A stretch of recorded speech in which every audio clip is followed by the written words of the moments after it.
selamat datang kembali di Market Insight bersama Follow Me dan juga saya Faris Hartanto. Dalam edisi kali ini kita tuh akan berfokus pada salah satu instrumen paling menarik nih di kalangan trader, yaitu emas atau XAU USD yang kembali menjadi sorotan utama. Setelah pergerakannya itu dipengaruhi oleh dinamika dolar AS dan juga ekspektasi kebijakan moneter The Fed. Oke, ini nggak perlu panjang lebar, kita ini akan masuk ke analisa fundamental dan juga teknikal ya. Nah ya, sebelum itu kita akan berfokus pada analisa fundamental terlebih dahulu teman-teman. Gak perlu panjang lebar. Nah ini untuk analisa fundamentalnya itu ada keputusan suku bunga The Fed, dolar AS, dan lainnya. Nah kita masuk ke The Fed terlebih dahulu nih teman-teman. Nah suku bunga The Fed saat ini tuh berada di 4%, yang artinya ini menunjukkan kebijakan moneter yang masih relatif ketat untuk menjaga inflasi tetap terkendali dan menopang nilai dolar AS. Meski inflasi ini mulai melambat ya, bank sentral ini masih tergolong berhati-hati nih agar tidak terjadi lonjakan harga baru. Nah, dengan suku bunga yang tinggi di 4%, imbal hasil aset berbunga tetap menarik nih dan memberikan dukungan pada penguatan dolar AS, sekaligus menjadi tekanan untuk emas. Namun jika kedepannya nih The Fed memberikan sinyal pemangkas suku bunga lagi, hal itu menjadi katalis positif bagi XAU USD. Maksudnya apa? Jika teman-teman lihat di tanggal 30 bulan Oktober ini tuh 4%. Nah, jika nanti turun ya jadi 3,75% atau naik ya. Nah, jika turun itu suku bunganya turun, itu emas akan naik. Nah, jika suku bunganya naik di atas 4%, itu emas akan turun, teman-teman. Oke? Nah, kita masuk ke analisa fundamental pergerakan dolar AS atau indeks DXY. Saat ini tuh indeks DXY di angka 99,89 yang menunjukkan penguatan yang lebih solid dalam beberapa minggu terakhir. Yang minggu lalu itu di bawah 99 gitu. Nah, jika indeks DXY ini menembus level psikologis di 100 ya, berhasil nembus, hal ini akan memperkuat dominasi dolar AS di pasar keuangan global, menekan harga emas dan mempersempit ruang penguatan bagi mata uang lainnya dalam jangka pendek. Jika DXY turun, itu emas akan naik. Dan jika DXY naik, itu emas akan turun, teman-teman. Oke? Nah, di sini juga masuk lagi ke analisa fundamental yield obligasi AS dan US Treasuries 10 tahun dan juga 2 tahun. Nah, dengan yield US Treasury 10 tahun itu naik di 4,109% dan 2 tahunnya itu 2Y-nya itu ke 3,607. Ini nih yang 2Y ini level tertinggi di bulan ini nih, teman-teman. Dan juga bulan sebelumnya. Kalau misalnya teman-teman bisa lihat ya, ini level 3,607 ini level tertinggi gitu. Ini pasar ini menunjukkan meningkatnya ekspektasi terhadap kekuatan ekonomi AS dan berpotensi kebijakan moneter itu lebih ketat. Nah, kenaikan yield ini menjadi tekanan bagi emas nih, karena biaya peluang tuh yang lebih tinggi membuat investor itu cenderung beralih ke aset berbunga sehingga membatasi potensi penguatan XAU USD dalam jangka pendek. Nah, jika yield turun, itu emas naik. Nah, jika yield itu naik, emas itu akan turun. Oke. Nah, kita masuk lagi ke analisa fundamental data inflasi CPI dan juga core CPI. Teman-teman bisa lihat kalau di tanggal 24 Oktober itu core CPI-nya turun di 3,0%. Begitu pula di CPI-nya ya. Nah, ini artinya inflasi AS tetap stabil namun sedikit di atas target The Fed. Nah, kondisi ini menandakan pelonggaran moneter masih dilakukan secara hati-hati, menciptakan sentimen positif bagi emas karena suku bunga ini berpotensi turun bertahap dan dolar tuh condong melemah. Nah, jika naik, emas itu beresiko tertekan karena The Fed bisa saja menahan pelonggaran. Namun jika turun, ekspektasi dovish itu meningkat dan emas berpeluang lanjut menguat. Oke. Nah, ini kita masuk ke data tenaga kerja NFP dan juga unemployment rate. Nah, ini menarik nih teman-teman. Data NFP untuk sementara ini ditunda nih akibat penutupan pemerintah AS government shutdown yang membuat Biro Statistika Tenaga Kerja BLS itu menunda rilisnya. Nah, penundaan ini bersifat sementara ya, hingga pemerintah kembali dibuka. Nah, kenapa hal ini terjadi? Kenapa sih government di shutdown? Ini karena Kongres atau Parlemen AS itu gagal menyetujui anggaran negara baru. Anggaran baru tepat waktu nih. Karena setiap tahunnya pemerintah Amerika itu harus mendapat izin dari Kongres untuk menggunakan uang negara agar lembaga-lembaga seperti Biro Statistika, kementerian dan juga badan publik lainnya itu bisa terus beroperasi.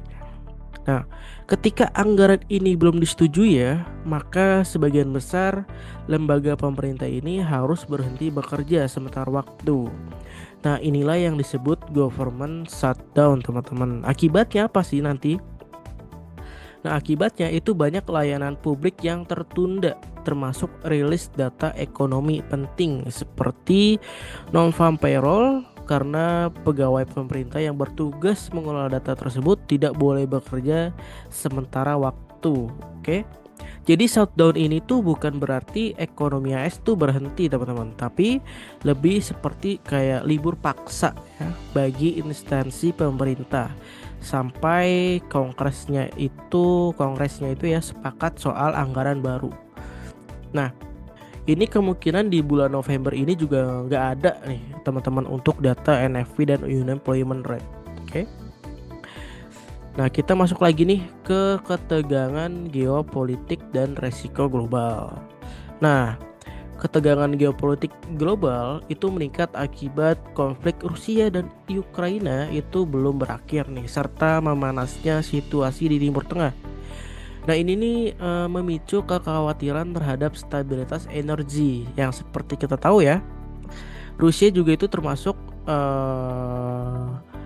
merupakan negara pemasok dunia mengenai minyak gitu, oke? Dan juga di Timur Tengah juga seperti itu. Nah, kondisi ini mendorong meningkatnya pemerintahan terhadap aset safe haven seperti emas. Jadi kalau secara ketegangan geopolitik dan resiko global, ini emas menjadi poin yang bagus untuk aset safe haven. Namun sebaliknya nih teman-teman, jika munculnya tanda-tanda meredanya konflik atau tercapainya kesepakatan damai nih, minat terhadap aset aman itu cenderung menurun, sehingga harga emas itu bisa terkoreksi atau turun gitu. Nah, dengan kondisi seperti yield obligasi AS yang stabil tinggi, inflasi saat ini tuh mulai mereda, terkendali, dan dolar AS itu mulai menguat ya, maka latar makro saat ini tuh masih mendukung emas. Namun jika ketegangan geopolitik mereda dan daya tarik emas sebagai nilai aset lindung nilai itu berkurang teman-teman. Nah, itulah untuk fundamental analisa emas untuk saat ini. Nah, kita masuk lagi nih ke analisa teknikal emas. Nah, di sini teman-teman bisa lihat ya, kalau di bulan Oktober lalu ya, ini harga emas itu mencetak rekor tertinggi dalam sejarah, hampir 4.400 hampir. Oke. Nah, saat ini di candlestick kita lihat ya, pergerakan candlesticknya ini memiliki shadow yang cukup panjang, artinya kekuatan buyer itu udah mulai melemah ini teman-teman. Oke. Nah, artinya apa nih? Kemungkinan emas itu akan terkoreksi turun. Nah, turunnya sampai mana? Kemungkinan sampai level demand. Ini mungkin butuh waktu 3 sampai 6 bulan ya untuk area demand ini. Tapi kita lihat dulu nih ke depannya apakah situasi emas itu mendukung penurunan atau tidak. Oke. Nah, teman-teman juga bisa lihat kalau seandainya di time frame lebih rendah seperti H4 ya.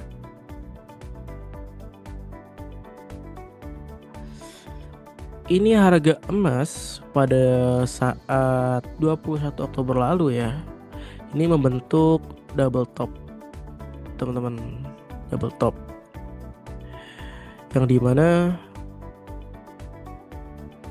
ini itu artinya emas itu udah mulai kehilangan power untuk melakukan kenaikan, dan di sini juga telah memberi neckline-nya di support ya, yang akhirnya emas itu kemudian turun.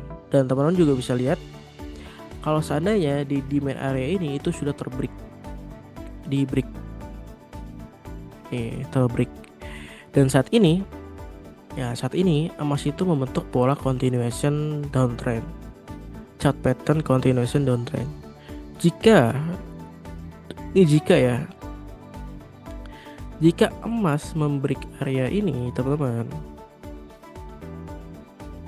ya, membreak area support di sini, ini kemungkinan itu akan turun. Tapi jika emas membreak resisten, ini kemungkinan emas itu akan naik dan melakukan retracement untuk ke daerah sini, teman-teman. Ini lagi-lagi tergantung dari pergerakan harga emas dan fundamentalnya gitu. Jadi untuk kondisi saat ini ya, kondisi saat ini emas itu ada dua. Yang pertama, jika membreak support dan membreak trendan ini kemungkinan emas itu akan turun sampai ke area demand area.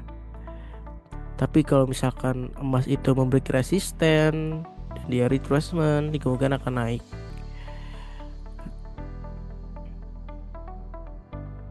Jadi untuk saat ini analisa XAUUSD di time frame H4 seperti ini gitu. Dan ada dua kemungkinan ke area demand area atau ke area atas sini, teman-teman, di supply area.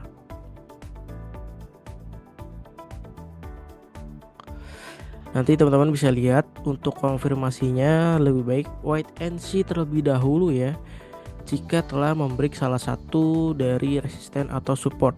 Kalau support ini kemungkinan itu harga akan ke demand area, atau jika break resisten itu akan menuju ke area supply gitu. Oke, kalau gitu nih teman-teman, untuk video analisanya sampai di sini saja.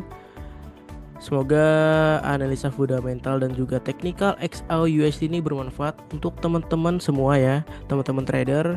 Kalau begitu sampai jumpa di video selanjutnya. Salam profit, teman-teman.